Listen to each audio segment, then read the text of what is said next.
message of Krishna is very heavy. Guru means who speaks the message of Krishna. So it's a very heavy message in as much as it's shocking, it's unwelcome to almost everyone. Surrender to Krishna. Take the position of a servant of Krishna. And practically, who wants to hear this? It's a very heavy message. The message is that whatever you are doing is all wrong. So you should simply give all that up and surrender to Krishna. Whatever hogwash you have learned, Srila Prabhupada used to quote, just forget it and surrender at the lotus feet of Chaitanya Chandra. So it's a very heavy message.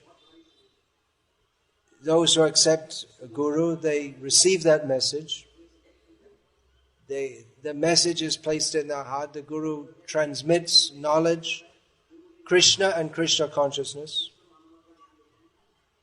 Krishna and Krishna bhakti. He gives this heaviness. So how can we carry that message? We're tiny jivas. How can we carry that?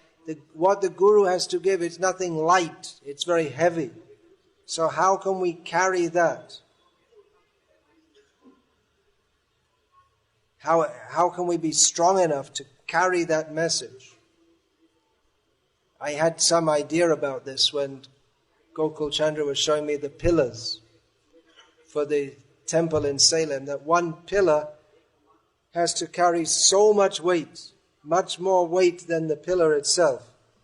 But for the pillar to do that, it has to be absolutely straight standing up. It has to be free of any defect.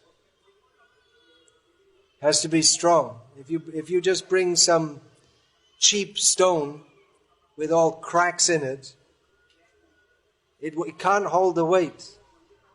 If we put it a little bit at an angle, it can't hold the weight. So there are some conditions by which one pillar can carry so much weight. So the disciple also has to be straight, not crooked.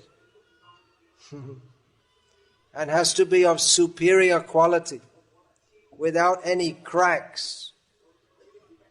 Then we can actually carry the weight of carrying Krishna, carrying the message of Krishna.